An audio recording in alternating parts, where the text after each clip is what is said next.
And I have a special guest with us. Before I even start the conversation, tell us a bit about yourself, Talia. Talia, the famous Talia. Hey, Vincent. I'm so Hey. happy to see you over there. So my name is Talia. I am the CEO of LitLife, and I work to make sure that all of our amazing team and our wonderful partners are able to really pursue lives of purpose and joy through literacy. We work with teachers around the world and large school districts to make sure that kids are learning at high levels, that they are having a good time while doing it, that they feel like they're a part of the literate and literacy communities in their hometowns and home states. And I'm thrilled to get to interview so many wonderful principals and school leaders and find out more about how they are dealing with this transition and leading their teams in doing so. Awesome. And talking about partners, I understand that you just had a great conversation with one of our partners, Jordan. Can you tell us, like in probably in a few words, who is Jordan? What will this interview tell us about remote learning? Yeah, so Jordan Hardy is an academic dean at Achievement First. And Achievement First is a large network of public charter schools. And I wanted to learn a little bit more about what they were doing to really promote remote learning, to promote social emotional development during this time.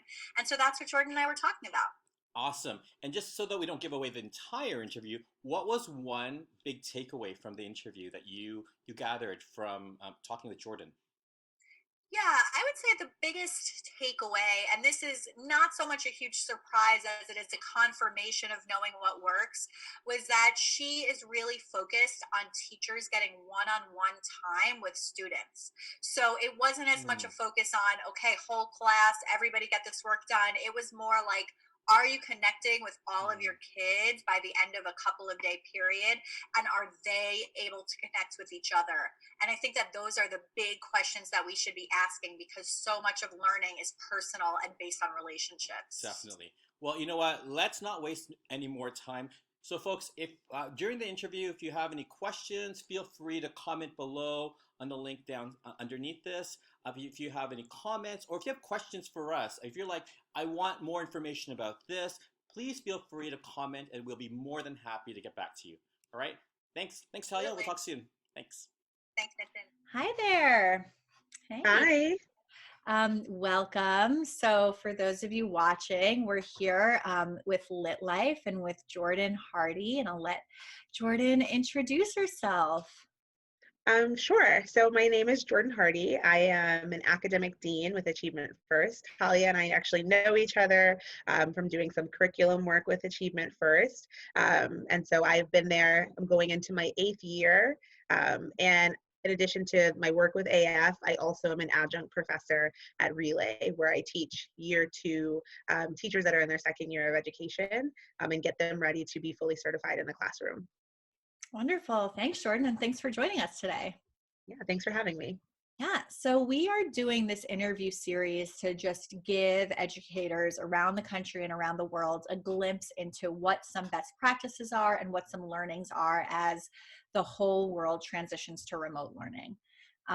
So I'd love to hear from you just first. How's it been with you and your students, and what were some things that you've been up to in the last few weeks? Um, so I'm happy to say that AF has gotten to a place where we are feeling like content and feeling like watching the teachers that I work with get to engage with their students in like a different way, but it was like challenging to start. And so one of the things that we're doing now is while we meet with kids individually twice a week, we also do group conferences with scholars.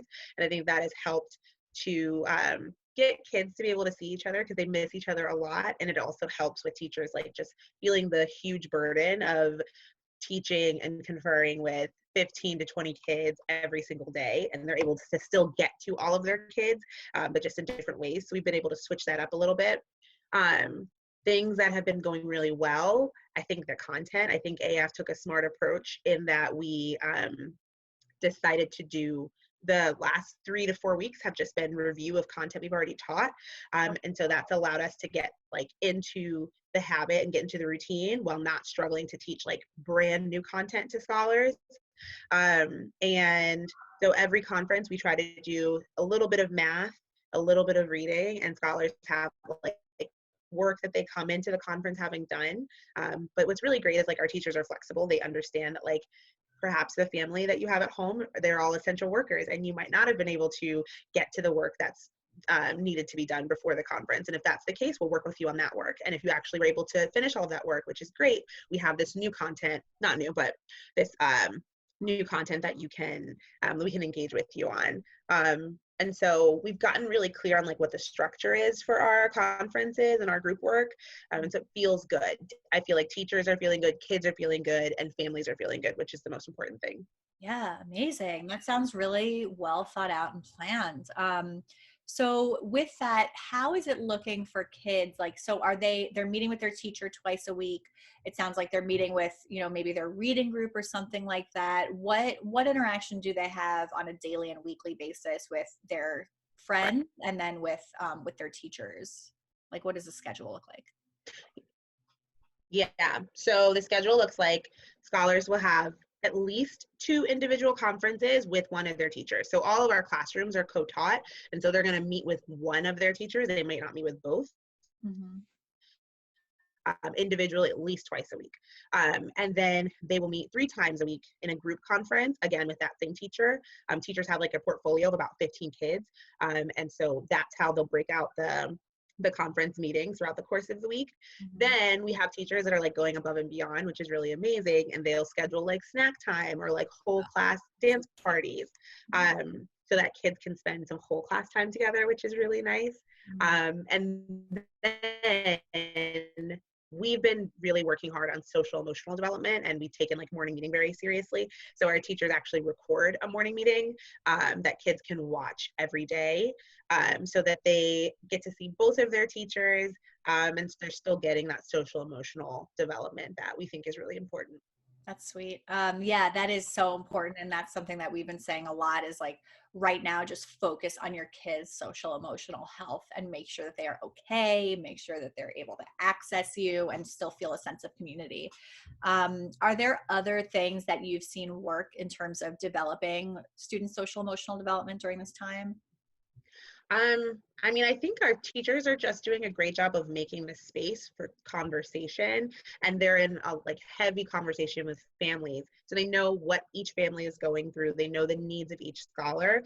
And so if a family needs a later a conference at 8 o'clock, teachers are willing to do that. And they're willing to have conversations with kids and with parents, like, how are you today? How are you feeling? And every part of our morning meeting has like that social emotional component.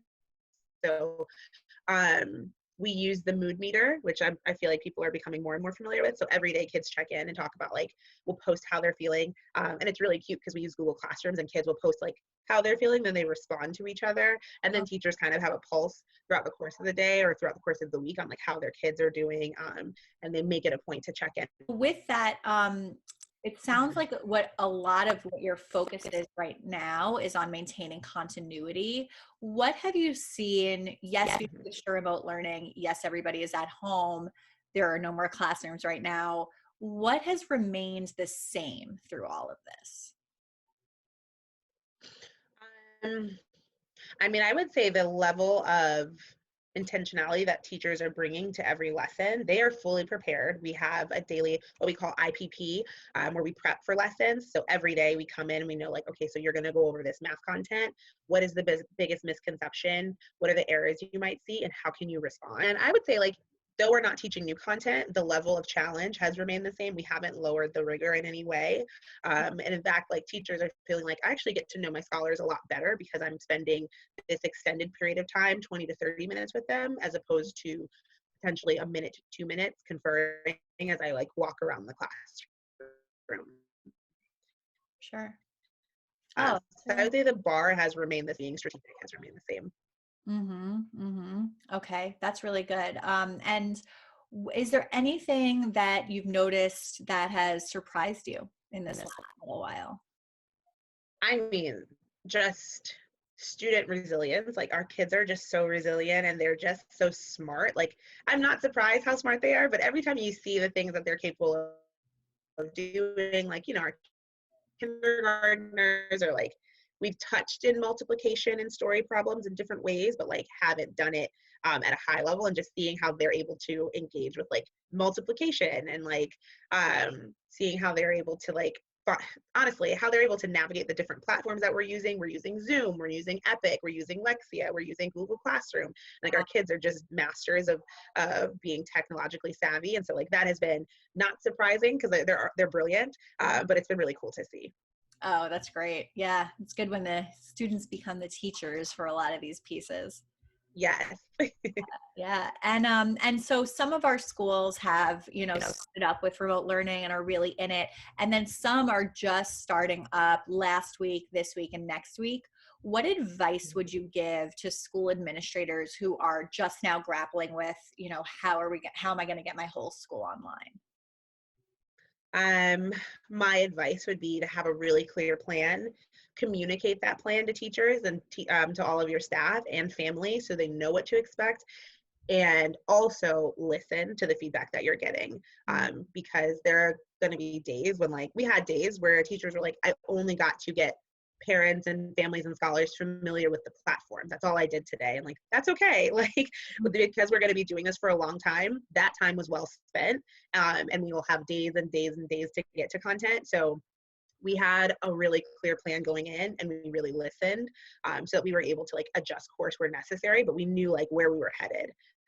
So that was really helpful.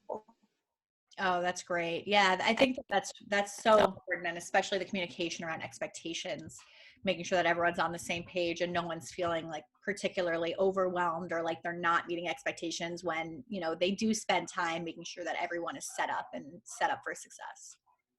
Yeah. Awesome. Okay, so I won't take up too much more of our time. We'll just end with the big question that remains the same through all of this, which is, let's say you were in charge tomorrow of all of America's school children. What are some things that you would want to see either nationwide, statewide, or citywide for all of the students in all of the schools across your purview? I mean, I've definitely come out of this thinking like all of our kids, it's the bare minimum that need access to technology and need access to internet. And so I know as a network, we've been working really hard to make that true. It just feels like it's a right that kids should have. And I think that I would also really invest in literacy. I think that this is a time where kids can like be like, we've been really fortunate to be exposed to Epic, and like it's something that our kids are really enjoying and really being able to like build on their love of reading. And so like I think strong investment in making sure every child has access to lots and lots of books in their home or in their community, like those would be the things I would go after. Every child has access to technology, and every child has access to an unlimited number of books, whether that's on a digital platform or in hard copy. Coming after my own heart. Yeah. Yeah. All right, Jordan, thank you for joining us. I think this is going to be really valuable for our folks who are kind of just starting out, and everyone can learn from each other with this. So thanks so much for sharing your knowledge and expertise here. Thank you for having me.